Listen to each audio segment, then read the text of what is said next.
સરસ મજાની સવાર થઈ ગઈ છે। ગુડ મોર્નિંગ, જય શ્રી કૃષ્ણ, જય જોહાર। તો સવારમાં નાસ્તો બને છે, ચા બને છે।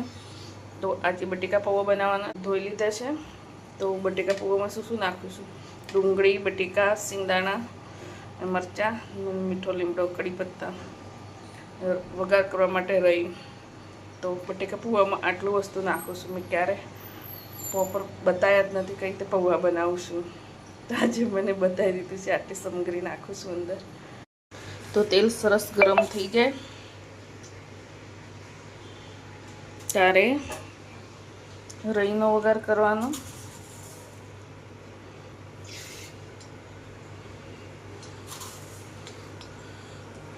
આમાં રઈનો જ વઘાર સારો લાગે, બીજું જીરા બીરાનો ના સારો લાગે।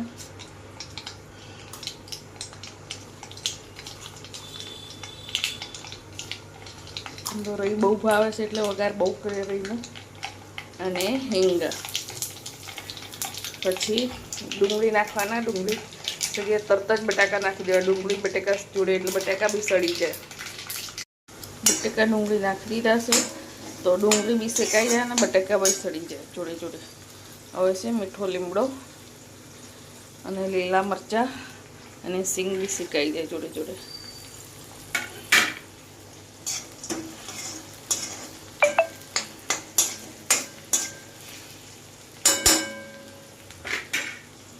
હમણાં કંઈ જ ના નાખવાનું, થોડું મીઠું જ નાખવાનું, પછી નાખવાનું બધું બટેકા સડવા માટે।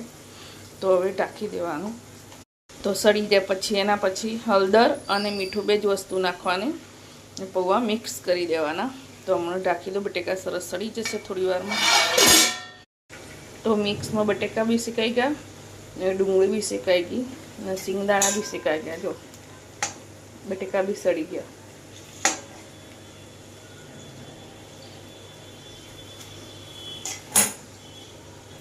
દેખાશે ને? તો હવે ઓની પર હળદર જ નાખવાનું, હળદર અને મીઠું સ્વાદ અનુસાર ને ખાંડ।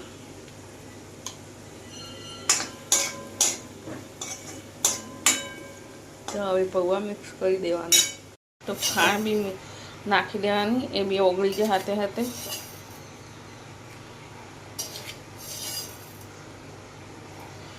ખાંડ ના નાખીએ તો પૌવા ગળે ના ઉતરે।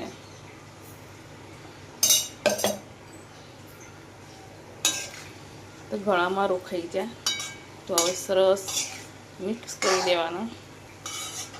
તો પૌવા તૈયાર છે। હવે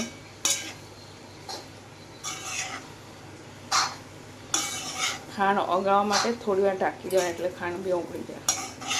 આમાં બીજા કંઈ મસાલા ના નાખવાના, ખાલી હળદર મીઠું જ, તો જ સારું લાગે। બીજા મસાલા નાખશો તો પૌવા ના સારા લાગે।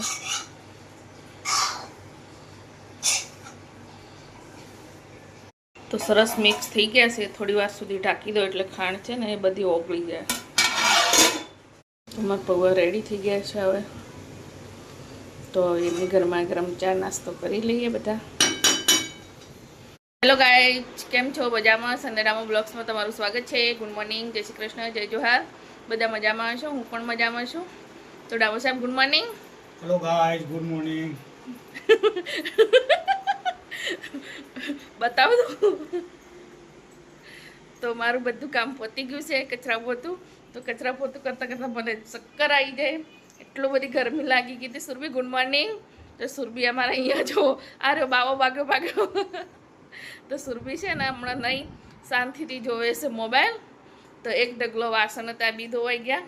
તો પ્લેટફોર્મે ક્લિયર થઈ ગયું। આજે બહુ બધા વાસણ હતા તો નાસ્તો બનાવ્યો એટલે તો હમણાં જ નાહી વાસણ ધોઈ કાઢ્યા છે। તો પ્લેટફોર્મે ક્લિયર થઈ ગયું છે। તો હવે ફરીથી પાછું નવેસરથી ઊભું કરવાનું। આ રહ્યા ઢગલો વાસણ ધોઈ દીધા। તો હવે જમવા આજે તો રીંગણ બનાવીને ખવડાવવાની છું। કોણ કોણ ખાય છે જોવું। તો સુરભી કપડાં ધોવા નાખી દે વોશિંગ મશીનમાં, એ જ કરે છે। તો ગાઈઝ મારો બ્લોગ તમે પૂરો જોજો। મારો બ્લોગ તમને જોવો ગમતો હોય તો લાઈક કમેન્ટ શેર કરજો। યુટ્યુબ ચેનલને સબસ્ક્રાઈબ કરજો નવા જોતા હોય તો ફટાફટ હું જમવા બનાવી દઉં। બ્લોગમાં બની રહેજો। તારા પીવા માટે લિક્વિડ જ્યુસ લાવી હતી જ્યુસ એ ટીપે ઉપર તો કાલે ખલાસ થઈ ગયું તો આ હું લઈ આવીશ તો સુરભી પૂછે છે મમ્મી કાલે તો જ્यूस लाई थी क्या से तो जूस सुरभि बताए ने जूस तो सुरभि जूस લઈને જાય છે વોશિંગ મશીનમાં નાખવામાં ફટાફટ જમવા બનાવી દો ગાય બ્લોગમાં બની રહેજો તો ગાય જમા સુરભીએ કામ કરવા લાગે છે ભાત ધોઈને મૂકે છે ખાવા માટે મેં રીંગણ સુધારી લીધા લોટ બાંધી દીધો તો તેલ મૂકી દીધું છે તો વઘારી દો ફટાફટ તો સુરભીને રીંગણમાં સાસ નાખવાની છે તો દહીંવાળા બનાવવાના છે એટલે થોડા ભાત મૂકે છે નીચે ફર્નિચરનું કામ ચાલુ છે તો ડ્રિંકનો બહુ જ અવાજ આવે છે તો હવે જમવા જમીએ એ બ્લોક ના બને સીધો સાથે બનશે તો બ્લોક પૂરો જોજો હું જમવા બનાવી દઉં રીંગણનું શાક બનાવવાનું છે ઉતારી દીધું છે હવે વઘારી દઉં તેલ બી મૂકી દીધું છે સુરભી ભાત મૂકે છે નીચે બહુ જ અવાજ આવે છે ફર્નિચરનું કામ ચાલુ છે એટલે ગાય તો આર્યન છે હમણાં ક્લાસીસમાંથી આવ્યા તો અમારા માટે વડાપાઉં લાવ્યા છે સુરબીન બંને માટે તો વડાપાઉં લાવ્યા છે જાણે મરચાં તો એટલા બધા તળીને આપ્યા છે કે ના પૂછો વાત આગ પડી જાય એવી ગરમીમાં તો એટલા આપ્યા છે તો બપોરે મેં કેમ વિડીયો ના બનાવ્યો કે નીચે ફર્નિચરનું કામ ચાલુ છે તો ડીજેનો અવાજ તો ક્યાં ડ્રિંક મશીનનો અવાજ બહુ આવે છે તો બહુ જ આવતો હતું કામ ચાલુ હતું એટલે પછી મેં જમવા બનાવ્યું જમી લીધું પછી વિડીયો ના બનાવ્યું કેમ કે બહુ જ અવાજ આવતો હતો તો કોપીરાઇટ આવી જાય એના લીધે ડર લાગતો હતો મને તો બહુ જ અવાજ આવતો હતો ડ્રિંક મશીનનો જો તમારે વડાપાઉં ખાવો હોય તો આવી જાઓ ગરમા ગરમ મરચાં તો ફ્રી આપ્યા છે ફ્રી એટલે ફ્રી બહુ બધા મરચાં બાપ નાખો મરી જવાય તમારે સુરભી ચટણી કાઢે છે અમે સુરભી 2 જણા હવે એન્જોય કરવાના હા સુરભી મજા આવી જશે કઈ સાંજનો સમય થઈ ગયો છે તો હવે બનાવવાનું જમવા તો વડાપાઉં ખાઈ લીધા પછી તો હવે જમવા બનાવવાનું છે જમવામાં આજે ચણાની દાળ બનાવવાની છે કેરી નાખી તો ડામોર સાહેબ કહી ગયા છે સુરભી અમારે લોટ બાંધે છે તો સુરભી ના પાડે છે કે મારો વિડીયો ના લેતી એમ સુરભી લોટ બાંધી દે તારે હું તો વિડીયો લઈશ હમણાં ના પાડે છે તો મોડું લટકાઈને બેઠી છે લોટ બાંધતા શીખે છે તો હું પહેલાં દાળ મૂકી દઉં ગાઈઝ આજે અમારે સુરભી દાળ બનાવે છે મેં બનાવી દીધી સુરભીને લોટ બાંધ્યો એટલે મેં રોટલી બનાવી દીધી તો સુરભીએ કેરી વઘારી નાખી છે કેરી સડી જાય એટલે અંદર દાળ નાખવાની તો સુરભી આજે તો સુરભીન હાથની ખાવાની છે તો મેં રોટલી બનાવી દીધી થોડી સડવા દે સુરભી કેવી દાળ બનાવે છે આજે ટેસ્ટી તારા હાથની દાળ ખાવાની છે હું તો પૂરી નવાઈ જ ગયું છું તો સુરભી બનાવે છે